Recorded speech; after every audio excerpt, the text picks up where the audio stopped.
मैं इसको जरा था काटने के लिए एक्सपेंशन वाल्व को, लेकिन मैंने सोचा इसके ऊपर एक वीडियो बना दूं कि बिना एक्सपेंशन वाल्व कोई भी रेफ्रिजरेशन सिस्टम, कोई भी चिलर चलता है कि नहीं। क्योंकि मेरे एक भाई ने मुझे बताया था कि विदाउट एक्सपेंशन वाल्व भी कोई चिलर है वो चलता है। तो मैंने सोचा कि क्या ये भी चल सकता है, लेकिन वो आपको बताऊंगा लास्ट में। सबसे पहले आपको बता दूं कि expansion valve, electronic expansion valve कैसे काम करता है, इसका फंक्शन क्या है। उसके बाद आपको बताऊंगा कि ये काटने के बाद, इसको हटाने के बाद ये चलेगा या नहीं चलेगा। तो दोस्तों आज हम लोग इसी बारे में बात करेंगे। तो आप लोगों से रिक्वेस्ट है एक छोटी सी, कि आप लोग वीडियो पूरा देखें, स्किप ना करें। वीडियो अगर अच्छी लगे तो जरूर लाइक कर दें, चैनल को सब्सक्राइब कर दें और बेल नोटिफिकेशन पे क्लिक करके और पे सेलेक्ट कर दें। अपने दोस्तों के साथ भी शेयर करें, क्या पता उन्हें भी इसकी जरूरत हो। और एक बात बताते चलूँ, ये जो वीडियो मैं बना रहा हूँ, ये जो हमारे भाई टेक्नीशियन है या जो भाई हमारे इंटरव्यू के लिए जा रहे हैं या जो भाई हमारे काम करते हैं साइट पे, सभी के लिए ये वीडियो बहुत ही काम आने वाली है। तो सबसे पहले आपको बता दूं, ये जो आप देख रहे हैं एक्सपेंशन वाल्व, इसमें एक स्टेप मोटर लगा हुआ होता है इसके अंदर। कोई से भी एक्सपेंशन वाल्व में ये जो आप देख रहे हैं ये वायर, इसके अंदर जो अक्सर वायरें होती हैं वो 4 वायर होती है स्टेप मोटर के लिए। और ये कैसे काम करती है ये भी बताता हूँ। तो कोई भी जैसे कैरियर का चिलर है या ट्रेन का चिलर है या फिर आपका योर का चिलर है, एयर कूल्ड है, वाटर कूल्ड है, अगर आपका इस टाइप का एक्सपेंशन वाल्व होगा, इसको वैसे ई भी बोला जाता है, इलेक्ट्रॉनिक एक्सपेंशन वाल्व, लेकिन कई सारे लोग EXV भी बोलते हैं। और जो TXV होता है, thermal expansion valve, thermostatic expansion valve, वो डिफरेंट होता है, वो थर्मल बल्ब होता है, उससे वो टेम्परेचर सेंसर के चलता है। और ये जो हमारा एक्सपेंशन वाल्व है, EXV है, EEV है, ये हमारा जो कूलिंग डिमांड होता है उसके हिसाब से ये ऑपरेट होता है। तो ये जो चिलर आप लोग देख रहे हैं ये ट्रेन का चिलर है, एयर कूल्ड चिलर है। तो इसमें जो एक्सपेंशन वाल्व लगा हुआ है, यहाँ पे स्टेप मोटर लगा हुआ है। तो 2 स्टेप मोटर इसके अंदर होते हैं, 2 मोटर होते हैं, एक एक करके वो ओपन होता है। तो कभी कभी हमारी मशीन को कम जरूरत होती है तो उसमें क्या होता है कि थोड़ा ओपन करता है, फिर ज्यादा जरूरत होती है थोड़ा और ओपन करता है। आप लोग देखते होंगे डिस्प्ले में, जो हमारे ऑपरेटर भाई है वो भी देखते होंगे, मैंने पहले भी इस पे वीडियो बनाई थी कि ऑपरेशन इसका कैसे करते हैं और एक्सपेंशन वाल्व कैसे फुल ओपन होता है, कैसे हम लोग मैनुअली ओपन करते हैं और कैसे क्लोज करते हैं।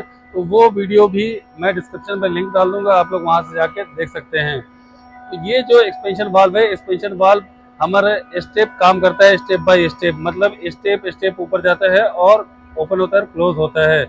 तो इसमें क्या होता है, कभी भी जब हम अपना चिलर स्टार्ट करते हैं तो कूलिंग की जो डिमांड होती है उसके हिसाब से ये ऑपरेट होता है। और आपको बहुत बहुत ही इंपॉर्टेंट चीज बताता हूँ। तो रेफ्रिजरेशन साइकिल में 4 इंपॉर्टेंट थिंग्स जो जोड़े जाते हैं वो क्या है, compressor, evaporator, condenser, expansion valve. तो इसको हम लोग काट देंगे तो कैसे चलेगा। इसमें देखिए मैं आप लोगों को बताता हूँ कि अगर हम लोग ये एक्सपेंशन वाल्व को यहाँ से कटा देते हैं, अगर हम यहाँ एल्बो लगा देते हैं या कुछ भी ज्वाइंट लगा देते हैं, तो उससे क्या होगा, ये देख कंडेंसर जो हमारा, हमारे इसके अंदर वेपर आता है कंप्रेसर से, और यहाँ पे कंडेंसर में लिक्विफाई होके और लिक्विड में चेंज होके इसका जो गैस का स्टेट है वो चेंज होता है और वो जाता है इस लिक्विड लाइन में। लिक्विड लाइन में जाने के बाद यहाँ पे जो ड्रायर फिल्टर लगा हुआ था, फिल्टर ड्रायर, वहां से फिल्टर होता है, उसके बाद ये एक्सपेंशन वाल्व में जाता है। तो जो यहाँ तक हमारा जो प्रेशर होता है वो हाई प्रेशर लिक्विड होता है, हाई प्रेशर लिक्विड होता है। और जैसे ही हमारा जो, और ऐसा नहीं है कि टेम्परेचर इसका लो होगा, नहीं, high pressure high temperature liquid आप लोग इसको बोले, तो यहाँ तक वो वही होता है। लेकिन जो एक्सपेंशन वाल्व का जो काम होता है, चाहे वो थर्मोस्टेटिक एक्सपेंशन वाल्व हो या फिर इलेक्ट्रॉनिक एक्सपेंशन वाल्व हो, ये क्या करता है कि रेफ्रिजरेंट के फ्लो को कंट्रोल करता है। जैसे क्या है कि यहाँ, जैसे मान लीजिए फॉर एग्जांपल यहाँ पे अगर प्रेशर आ रहा है 150 psi, तो उसको ये क्या करेगा, रिड्यूस कर देगा। तो रिड्यूस पे कितना ले जाएगा, 50 psi, 70 psi और 40 psi। ये क्यों जरूरी है ये भी आप लोग बताता हूँ कि किसी भी चिलर में, रेफ्रिजरेशन सिस्टम में, HVAC सिस्टम में जो प्रेशर डिफरेंशियल है वो बहुत ही इम्पोर्टेंट है। क्योंकि जो लो प्रेशर लिक्विड जो होता है वो बहुत ही जल्दी वेपोराइज होता है, तो इसलिए लो और हाई बहुत जरूरी है। और हाई प्रेशर वेपर जो होता है वो क्या होता है कि उसका जब हम लोग टेम्परेचर डाउन करते हैं कंडेंसर फैन के थ्रू या वाटर के थ्रू, तो वो लिक्विड में जल्दी चेंज होता है, उसका स्टेट लिक्विफाई जल्दी होता है, इसलिए प्रेशर डिफरेंशियल ज़रूरी होता है। तो अगर हम ये एक्सपेंशन वाल्व हटा देंगे तो इसका प्रेशर डिफरेंशियल नहीं आएगा। आप किसी किसी नॉर्मल एसी में देखते होंगे ओरिफेस लगाता है, कैपिलरी लगा होता है, तो इसका भी मीनिंग वही है, वो रेफ्रिजरेंट फ्लो को कंट्रोल कर रहा है, रिड्यूस कर रहा है प्रेशर को, लिक्विड के प्रेशर को, और उसके बाद वो एवापोरेटर में दे रहा है। उसी तरह ये काम कर रहा है। अगर हम लोग इसको निकाल देंगे तो ये क्या होगा, लिक्विड डायरेक्ट जाएगा एवापोरेटर में और कूलिंग नहीं होगी। तो इसलिए हम लोगों के लिए बहुत ही इंपॉर्टेंट है ये एक्सपेंशन वाल्व।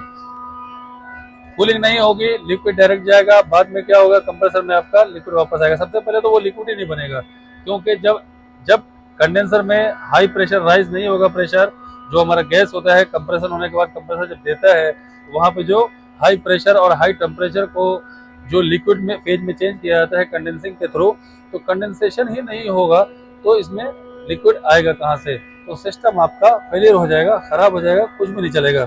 इसलिए हमें एक्सपेंशन वाल्व जरूर लगाना चाहिए, बहुत ही इंपॉर्टेंट है।